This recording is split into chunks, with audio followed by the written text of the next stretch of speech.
En el caso del proyecto, ¿no es cierto? Voy a hablar un poquito de lo de química primero, porque recién tienen con la profesora Alejandra la próxima semana, entonces voy a adelantarles un poquito de lo que se trata. Ella me dijo que lo hiciera para que ustedes entiendan el proyecto en su conjunto. Por ella van a hablar sobre reacciones químicas orgánicas, sobre química orgánica. Recuerden que la química orgánica involucra todas las reacciones de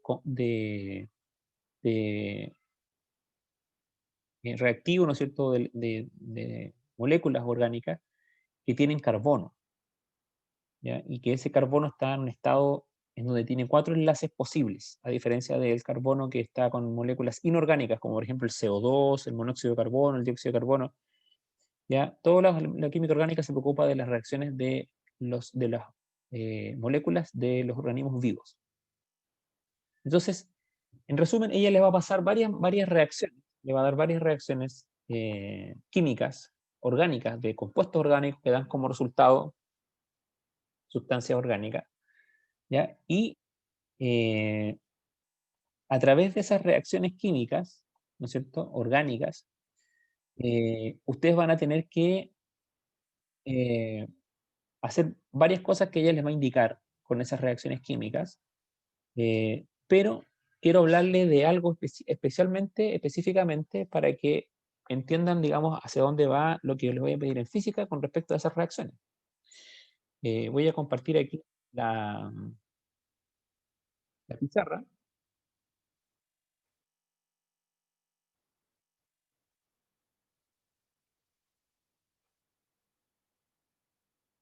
para que podamos conversar sobre esto.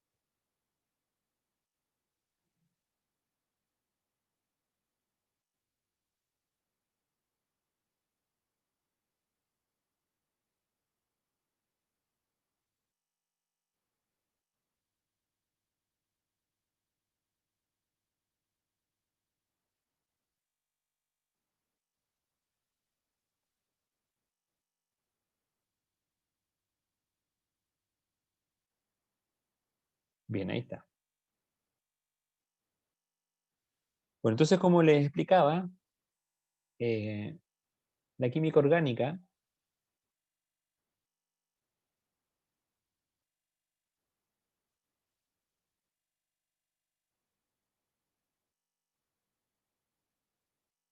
es la química del carbono. Así podrían encontrar ustedes la definición.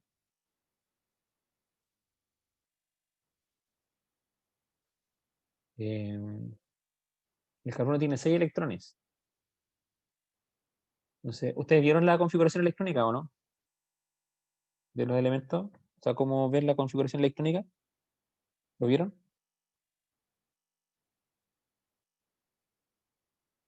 ¿Sí o no? Creo que sí, sí, sí, pero la verdad no me acuerdo de nada. Ya bueno, la configuración electrónica es cómo organizan los electrones nomás. ¿Ya? Entonces, ¿se acuerdan de esto? Miren. Un S2, dos S2. Ahí tienen 2 electrones, 4, ¿cierto? Y el carbono tiene 6, así que aquí tiene 2. Pero recuerden que estos son orbitales. Ustedes los pueden dibujar así como casillas. Los S tienen 2 orbitales, no, es un orbital con 2 posiciones. Y los P son 3 orbitales. En cada orbital caben 2 electrones. Si usted los dibuja aquí, vamos a hacerlos de otro color. Se dibujan así. Uno que va girando hacia un lado y este gira hacia el otro lado. Me refiero sobre su eje. ¿Ya? Este gira a un lado, perdón, a un lado y el otro gira al otro lado. Aquí como son dos, ocupan primero esa casilla y esa. Entonces, cuando el carbono tiene esta configuración electrónica, tiene 2 electrones de valencia. Eso significa que tiene 2 electrones donde puede ingresar otro electrón de otro compuesto, ahí, y hacer enlaces químicos. Y así se producen los enlaces químicos. Déjame que aquí va ingresando algunas personas. Entonces, por ejemplo, ¿qué compuesto típico se produce con este tipo de enlace? El dióxido de carbono, el que nosotros botamos al respirar, es un gas Y el monóxido de carbono, que es peligroso porque es tóxico, ¿ya? Porque desplaza el oxígeno. Entonces, por ejemplo, cuando hay una combustión mal hecha, un brasero que está quemándose mal, por ejemplo, que es muy peligroso dentro de una pieza, una persona se puede morir. Y el problema es que se muere sin darse cuenta porque siente como que está dando sueño y se duerme y no despierta nunca más. Es muy peligroso este gas. Bueno, en estos dos casos, en estos dos ejemplos, ¿ya? También hay otros compuestos, como por ejemplo los carbonatos, eh, que también tienen este tipo de enlace. En este caso, el carbono no es orgánico, sino que es inorgánico, aquí. Pero en todos los compuestos orgánicos, este electrón que ustedes ven aquí, voy a ponerlo en verde acá, este electrón que está ahí, salta a este orbital, miren, se pone en esa posición. Y entonces voy a hacer esta línea de orbitales acá, esa línea de orbitales queda así.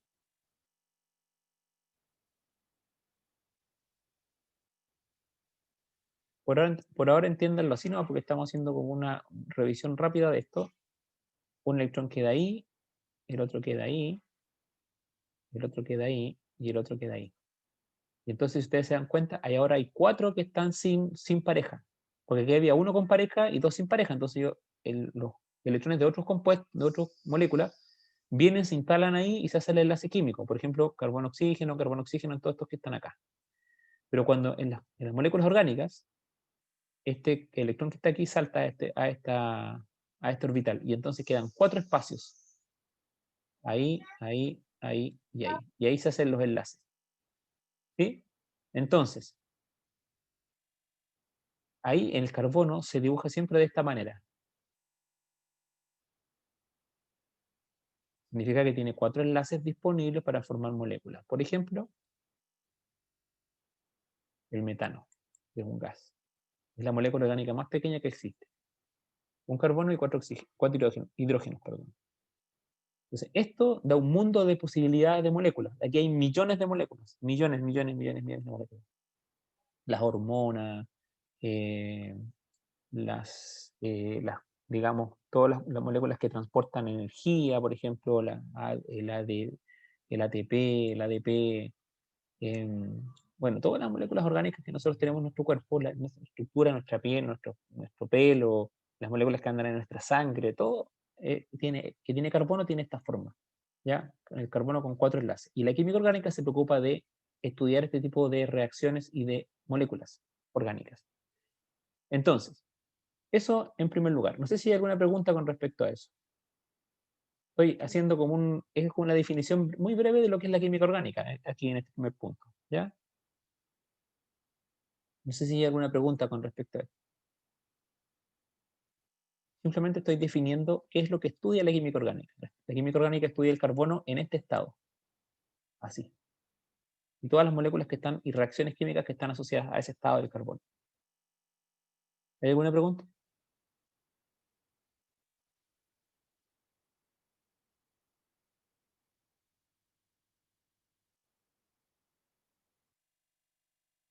Ya. Segundo tema, para que contextualicemos el proyecto.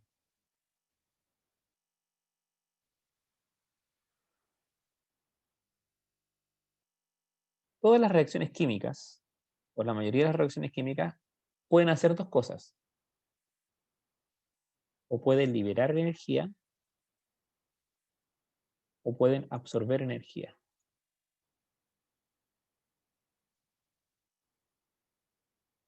Tanto reacciones orgánicas como inorgánicas, ¿ya?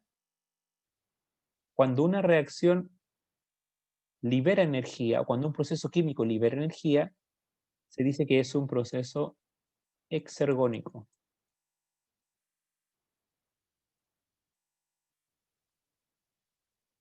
¿Bien?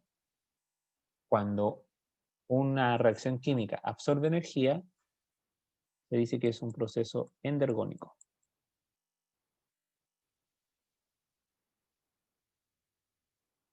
Endergónico. ¿Ok?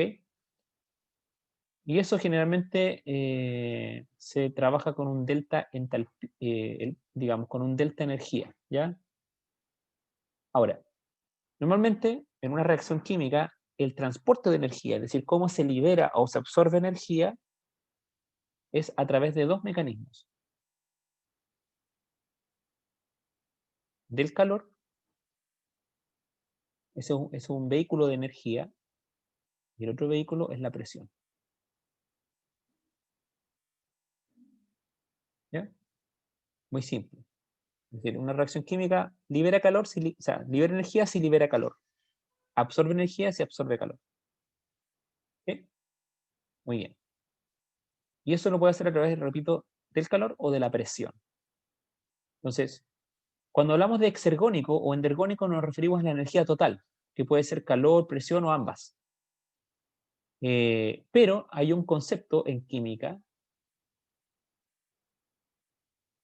que se llama entalpía.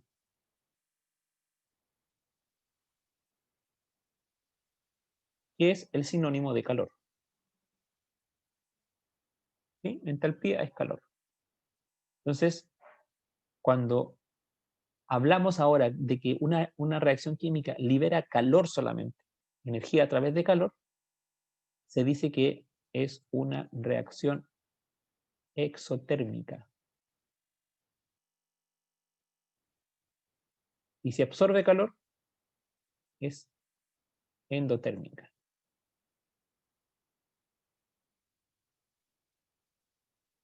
¿Ok? ¿Cuál es la diferencia entre ambos conceptos? Simplemente lo que está liberando. Aquí se habla de energía en total, exergónico y endergónico. Aquí se habla específicamente de calor, exotérmica o endotérmica. Y entonces ahí está el concepto de delta entalpía.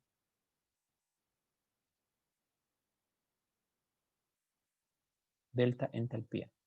Entonces, siempre el delta entalpía se trabaja en función del proceso, es decir, de la reacción. Entonces, si decimos que es una reacción exotérmica, se dice que el delta entalpía es negativo. ¿Por qué? Porque la reacción liberó energía. Entonces, el sistema, que es la reacción química, perdió energía. Por eso que tiene un signo negativo. En cambio, si la reacción química absorbe calor o absorbe energía, el delta entalpía es positivo, porque siempre se abre en función del sistema. Y si el sistema absorbe, entonces decimos que es positivo porque ganó. ¿Ok? Muy bien.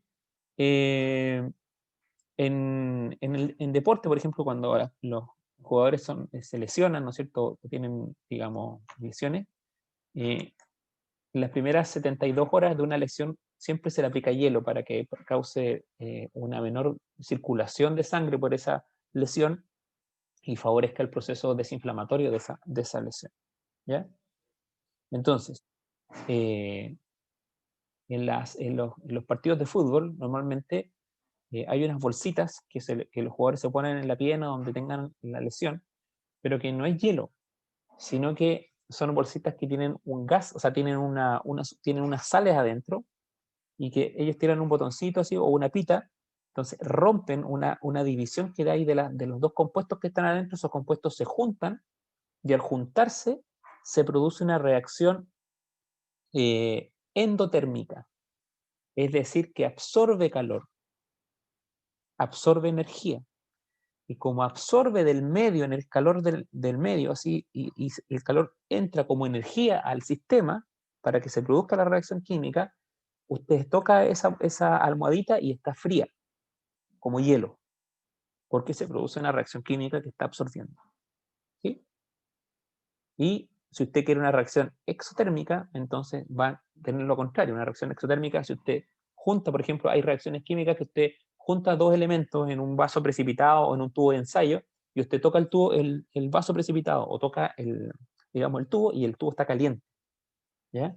Porque estamos hablando de una reacción exotérmica, porque salió energía del sistema, es decir, de la reacción, y lo liberó como calor. Y usted siente ese calor que está calentando el vaso o el tubito de ensayo donde usted está haciendo la reacción química. ¿Ya? No sé si hay alguna pregunta con respecto a eso.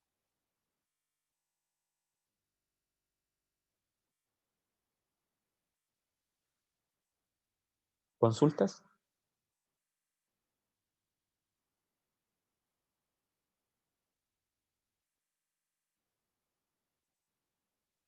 ¿Ninguna?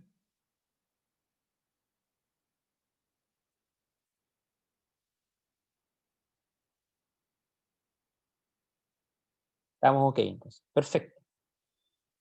Si alguien tiene preguntas, por favor vaya haciéndolas inmediatamente. Ya, eso con respecto a estos dos puntos. Ahora,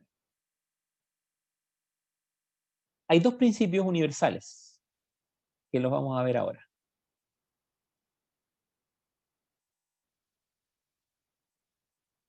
¿Y cuáles son esos principios? El primero, perdón. El primero es la conservación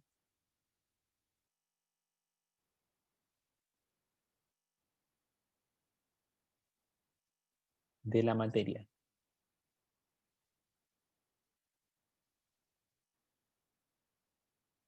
Perdón, ahí, materia. Cuando hablamos de la materia, hablamos de átomos, ¿no es cierto? Recuerden que la unidad básica de la materia es el átomo. Este principio fue dado por un francés, ¿no es cierto? Antoine Lavoisier.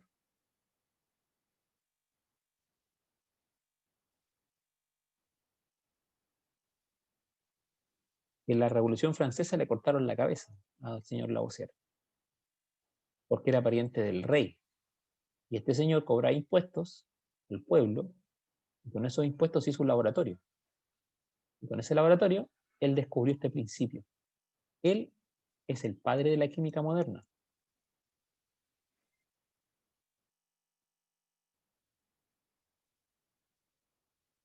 Antes de Lavoisier, no había química, ¿no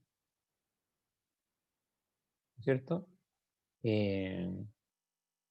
Solamente era un conjunto de ideas, ¿no es cierto?, sobre la materia que estaban bastante equivocadas porque venían con los principios de la materia que había planteado Aristóteles hace 1500 años atrás.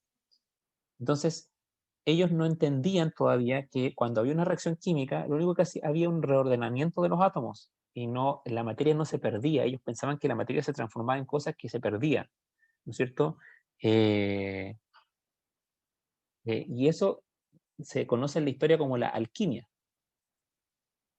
donde buscaban la piedra filosofal, que era una sustancia que transformaba todo en oro, en fin.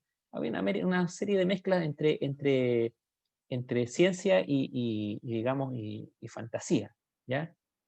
Estamos hablando del 1700 y tanto, ¿no es cierto? 50 en adelante. De ahí aparece este señor y genera este principio de la conservación de la materia.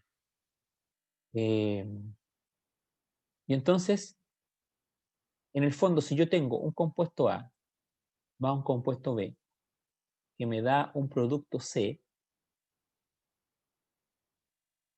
si yo peso estos dos compuestos, me pesa uno, pues en un número cualquiera, y después peso C, me tiene que pesar uno también.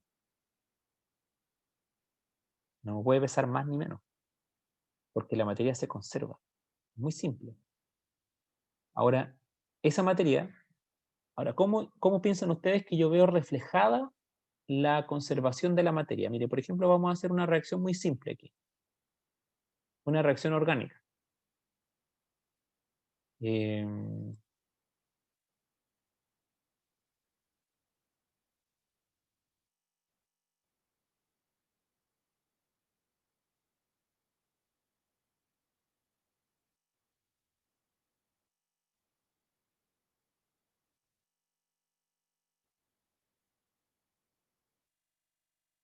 dióxido de carbono más agua igual glucosa.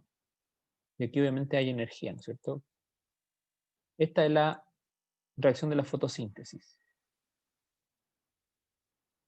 ¿Qué es lo que falta aquí, según ustedes?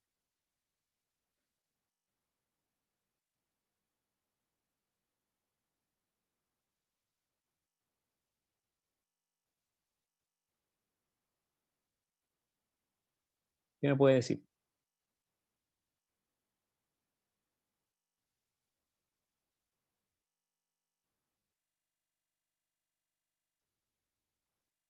Ah, me falta algo aquí.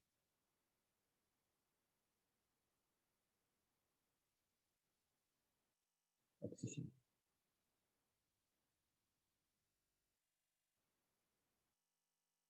Muy bien, Fabián.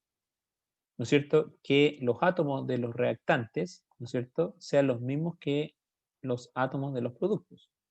Entonces, si ustedes se fijan y ustedes los cuentan, recuerden que el número de átomos es la multiplicación entre el número estequiométrico, este número que está aquí, que es un número 1 acá, en todos estos que están acá, ¿no es cierto? Un CO2, un H2O, una molécula digamos, de glucosa y un oxígeno. Entonces, el número de átomos totales es ese número multiplicado por el número que está acá abajo. Entonces, por ejemplo, aquí yo tengo un carbono, porque aquí tengo un número 1, que no hay nada. Aquí hay un número 1, 1 por 1, 1. Oxígeno, aquí tengo un 1, 1 por 2, 2. Y aquí tengo otro oxígeno más, 3 oxígenos. Entonces, si yo hago la cuenta de este lado, tengo 3 oxígenos. Y carbonos tengo solamente un carbono. Y hidrógenos tengo 2 hidrógenos. Si yo hago la cuenta de este lado, carbonos tengo 6. Hidrógenos tengo 12. Y oxígenos tengo 8.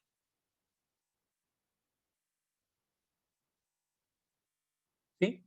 Entonces, si ustedes se dan cuenta, aquí no estamos manifestando el principio de la conservación de la materia, porque hay más átomos aquí que acá. Entonces, ¿cómo se corrige? Balanceando las ecuaciones, ¿cierto? Que es lo que ustedes aprendieron seguramente el año pasado. Entonces, aquí, si yo coloco un 6, aquí coloco un 6, y aquí coloco un 6, entonces miren ahora, 6 por 1, 6 carbonos. Yo no tengo, vamos a borrar aquí, todos esos numeritos que están acá. Vamos a borrar también estos de aquí para hacerlos nuevos. Entonces yo digo, 6 por 1, 6 oxígenos. Perdón, 12 oxígenos. ¿Cierto? 6 por 2, 12. Esos son los oxígenos. Carbonos, 6 por 1, 6 carbonos. Ningún problema.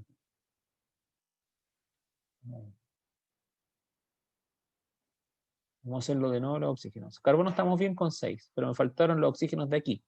6 por 2, 12, más 6 del agua son 18 oxígenos. Ahí sí. Hidrógenos tengo 6 por 2, 12.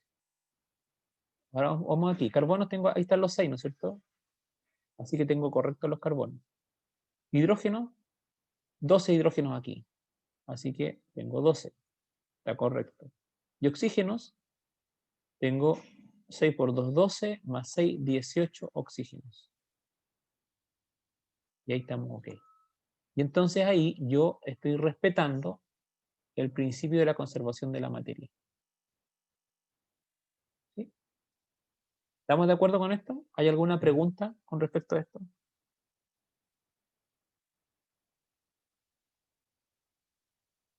Estamos ok. Ahora, segunda pregunta. ¿Qué piensan ustedes? ¿Qué tipo de reacción es esta? ¿Es una reacción exergónica que libera energía o es una reacción que absorbe energía? Endergónica. ¿Y por qué?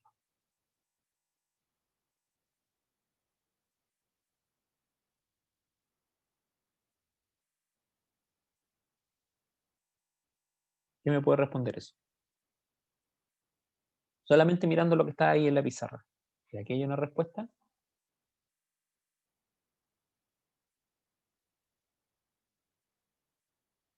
Sí, libera oxígeno. Es una reacción que libera oxígeno.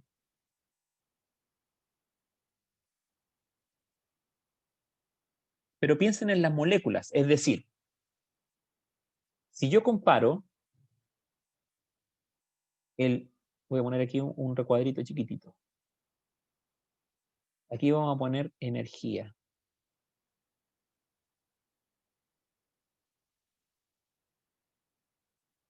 ¿Quién tiene más energía? ¿Esa molécula? Recuerden que la energía es la capacidad de hacer trabajo, ¿no es cierto? Energía es la capacidad de hacer trabajo. Si yo tengo energía, soy capaz de producir, de hacer cosas. Hacer funcionar una máquina, que prenda una luz, que prenda un computador, que una persona camine, que piense, que... Energía, capacidad de hacer trabajo. Si usted tiene que elegir esas dos moléculas, ¿cuál tiene más energía? ¿Cuál tiene más capacidad de hacer trabajo? ¿El CO2 o la glucosa?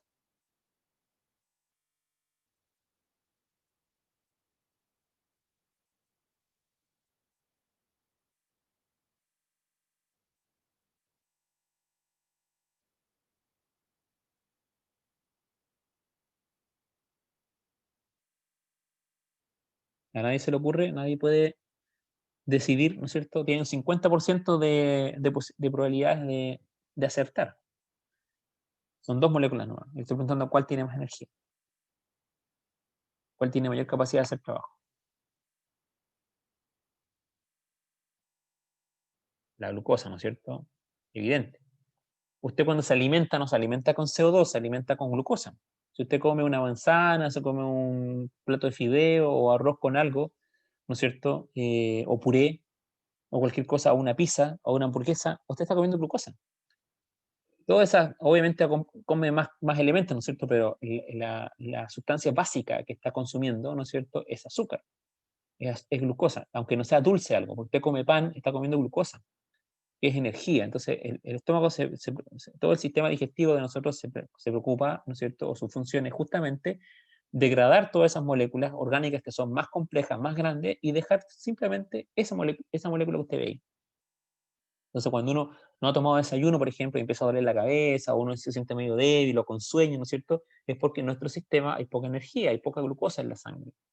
Entonces, cuando nosotros comemos algo, esa glucosa entra en nuestro torrente sanguíneo y entonces las funciones de nuestro cuerpo empiezan a funcionar mejor, porque tenemos la capacidad de funcionar. ¿Ya? Entonces, esta reacción química, por lo tanto, si partimos con una molécula que tenía muy poca energía, como es el CO2, y se produjo una molécula de alta energía como es la glucosa, significa que es una reacción endergónica, porque es una reacción que introdujo energía, que en este caso, para el caso de la fotosíntesis, esa energía viene a través de la luz solar, ¿no es cierto? Para que se produjera una absorción de energía y esa energía se utilizó, ¿para qué? Para, a través del agua o desde el agua, ir agregándole hidrógenos a la molécula de CO2, hidrógenos, hidrógenos, hidrógenos, en un proceso que se llama reducción, ¿no es cierto? Que también eso es química. Reducción, cuando hay una reducción es porque hay agregación de hidrógeno. Y eso significa que aquí hay una ganancia de energía. ¿Sí? La molécula de carbono estaba sin hidrógeno y ahora tiene 12 hidrógenos. O sea, por cada carbono hay 2 hidrógenos. No tenía ninguno y por cada carbono ahora hay 2. Eso significa que ganó mucha energía. Entonces, esta es una reacción endergónica. ¿Ya? Endergónica. Y la reacción exergónica es la reacción contraria. Po. Miren, voy a cambiar aquí vamos a borrar esto. La reacción contraria es la respiración, la que nosotros hacemos cuando estamos respirando, que se produce en nuestras células. ¿Cierto? El proceso de respiración. En el ciclo de Krebs, ¿cierto? Donde se consume, perdón, no el ciclo de Krebs, donde se consume energía, ¿no es cierto? Para, sí, bien digo, en el ciclo de Krebs para producir ATP, que es la energía que nosotros utilizamos. Pero ahí se produce el proceso contrario, es decir, se usa la glucosa para producir ATP.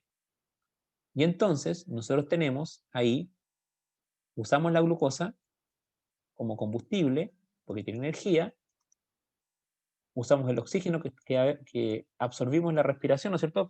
Cuando inspiramos, absorbemos oxígeno y entonces nuestras células utilizan el oxígeno más la glucosa de nuestra alimentación y producen energía, produce ATP. Pero se libera CO2 y agua. ¿Cuántos oxígenos consumimos por cada molécula de glucosa? 6. ¿Cuántos CO2 liberamos por cada molécula de glucosa consumida? 6. ¿Cuántas moléculas de agua? 6. Y esas moléculas de agua son el vapor de agua. Nosotros hacemos así, ¿no es cierto? Y podemos empañar nuestros lentes, ¿no es cierto? Si usted anda con mascarilla y tiene lente, se le empañan, ¿no es cierto? Porque a través de la respiración usted está botando esas moléculas de agua que están ahí, ¿ya? Esas que están ahí. Entonces, este proceso, que es el contrario a la fotosíntesis, libera energía, porque la energía sale aquí, se utiliza para producir ATP. Y esta reacción entonces es una reacción exergónica.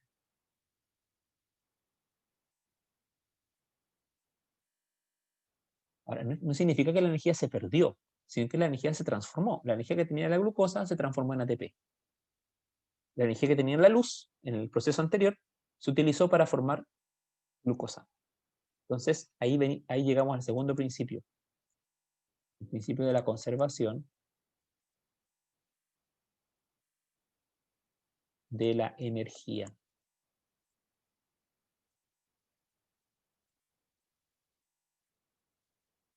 ¿No es cierto? Que es, recuerden que es la primera ley de la termodinámica. Eso ya, y aquí entramos a física. Primera ley de la termodinámica. ¿Y qué nos dice esa ley? Muy simple, que la energía no se pierde ni se crea. Se llama Josué. No se preocupe. La clase se está grabando en todo caso. ¿Ya? ¿Qué nos dice esa ley? Que la energía no se crea ni se pierde, sino que solamente se transforma. Conservamos la energía. Por lo tanto, dicho de otra forma, y con esto ya empiezo a resumir, como conservamos la materia, es decir, conservamos el número de átomos, también yo conservo la energía en un proceso o en una reacción química. Digamos, conservo la energía. Ahora, el principio de conservación de energía se ve en varias cosas. Por ejemplo, en física, en el movimiento, aprovechando que estamos hablando del movimiento, supongamos que usted tiene una... ¿Hay alguno que le gusta andar en skate aquí? ¿En skate? ¿Hay alguien o no? Que sea capo para el skate. Manos levantadas. ¿Alguien? ¿Ninguno? Nadie.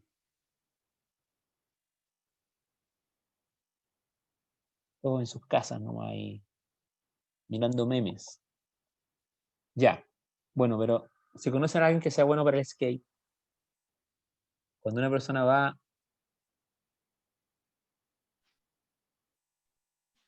a un lugar donde hay skate, ¿no es cierto? Los parques, ¿no es cierto? Donde pueden andar. Hay dos tipos de energía. La energía potencial y la energía cinética. En palabras simples, porque no vamos a ver ahora, la próxima semana vamos a hablar un poquito más en detalle de esto, en el contexto del proyecto. La energía potencial, ¿no es cierto? Tiene que ver con la posición de un cuerpo, ¿ya? Y principalmente con su altura. Mientras más alto está un cuerpo, más energía potencial tiene, porque tiene mayor energía o tiene mayor capacidad de hacer trabajo. Por ejemplo, si usted no es lo mismo que le caiga, ¿no es cierto?, un lápiz de 1 metro de la cabeza suya que le caiga de 10 metros de la cabeza suya. El dolor va a ser mucho mayor, incluso le puede romper la cabeza un lápiz que le caiga de 10 metros, porque adquiere tal velocidad, ¿no es cierto?, tanta energía, porque está a 10 metros suyo, que le puede hacer daño, de verdad. En cambio, si le llega un lápiz así, hace 1 metro, un dolorcito y no le va a pasar nada, ¿ya? Entonces, la energía potencial tiene que ver con la posición. Y la energía cinética tiene que ver con la velocidad. Después, la próxima semana vamos a ver la fórmula específica de esto, ¿ya? Pero quiero hablar del principio de conservación de energía en este contexto. Entonces, si yo analizo esta persona que está en el skate, ¿no es cierto? Esta persona, su energía potencial es máxima aquí, antes que se tire, porque está en la parte más alta de este circuito. Y la energía cinética es cero, porque no se está moviendo. ¿De qué depende la energía cinética? De la velocidad. ¿De qué depende la energía potencial? De la altura. Cuando este personaje se tira, empieza a bajar, ¿no es cierto? Por lo tanto, va a llegar a este punto con su tabla. Y cuando llegue a ese punto, la energía potencial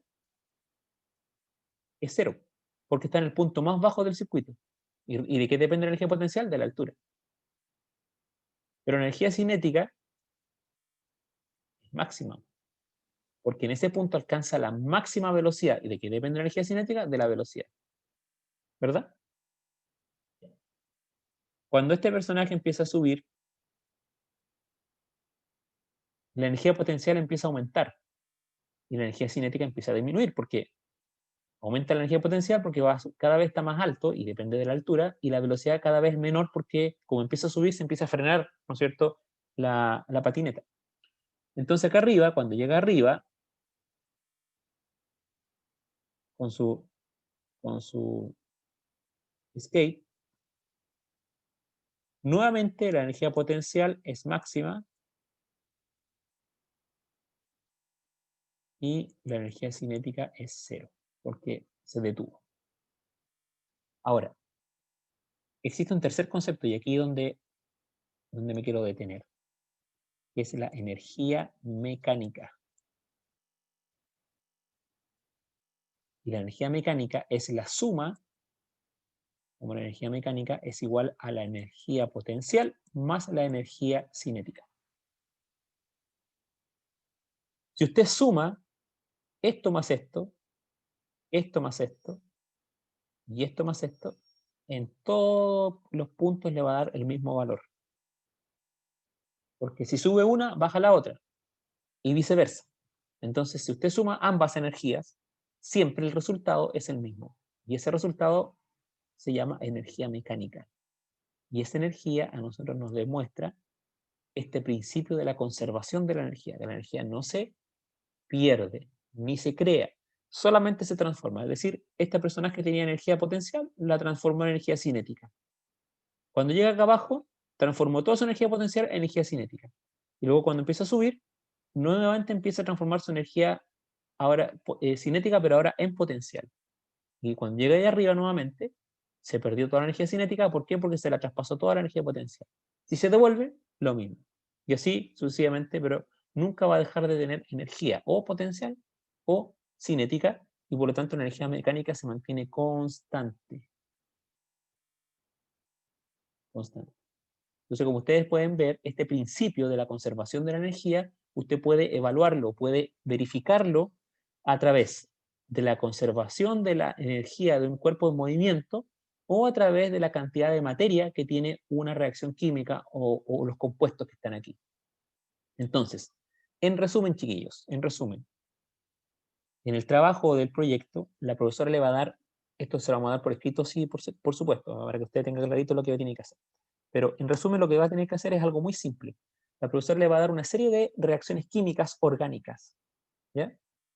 Y entonces, en esas reacciones químicas, usted va a tener que determinar, al menos para mi caso, en física, dos cosas. ¿Cuáles de esas reacciones son endergónicas y cuáles son exergónicas? Es decir, cuáles están absorbiendo energía, que son las endergónicas, y cuáles están liberando energía, que son las exergónicas. Y además de eso, va a tener que mostrarme en cada reacción química cómo se ve reflejado el principio de la conservación de la energía. ¿Estamos claros? Algo muy simple. Definir, repito, cuáles reacciones son endergónicas y cuáles son exergónicas. Y en segundo lugar, demostrar o verificar, ¿no es cierto?, que en cada una de esas reacciones químicas se está representando o se está respetando el principio de la conservación de la energía. ¿Estamos claros o no estamos claros? ¿Hay alguna consulta de todo lo que hemos dicho? ¿De todo lo que he dicho?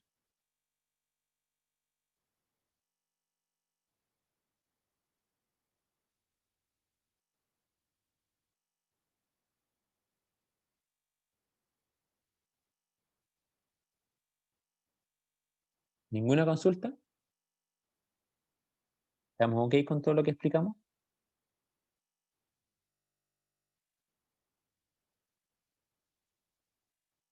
Aquí tengo abierto el chat por si hay alguna consulta, ninguna pregunta.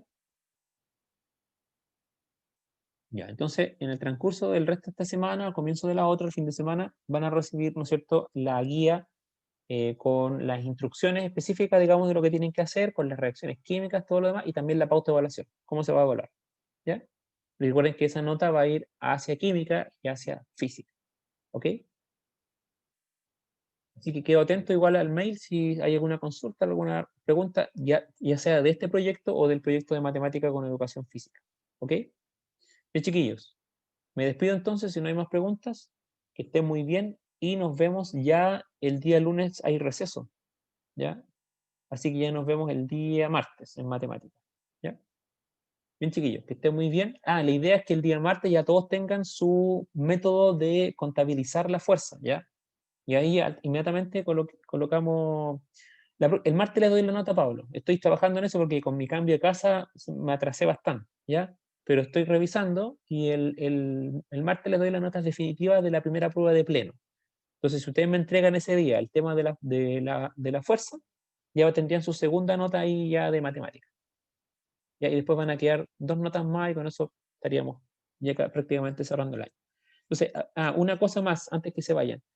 Me quedaron 2 cosas pendientes, digamos, en física, que las vamos a ir viendo a través del proyecto, porque como el proyecto es tan fácil, es tan simple, yo les voy a ir pasando igual la materia, ya clase a clase, eh, que no se las voy a evaluar como pruebas, sino que se las voy a pasar, van a ir recibiendo las guías con ejercicios, qué sé yo, de la materia, pero necesito pasar en los principios de las 3 leyes de Newton.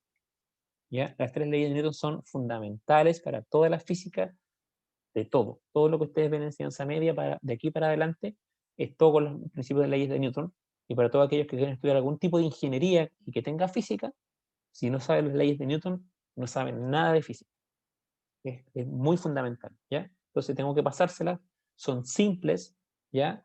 Pero son muy importantes. Entonces vamos a ir revisando esa materia paralelo al proyecto, pero repito, no va a tener, eso no lo voy a evaluar, sino que se lo voy a pasar para que lo tengan, para que lo conozcan, para que lo entiendan. Entonces el próximo año, si tenemos algún ramo con física, podamos evaluarlo en función de eso, ¿ya? Digamos, podamos construir a partir de esos principios, porque si no los tenemos, estamos mal. Ya, chiquillos, me despido entonces, que estén muy bien y la próxima semana, les repito, les doy las notas. ¿Ya? Nos vemos el martes. Chao.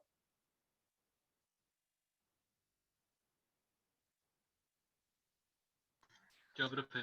Chao, chao.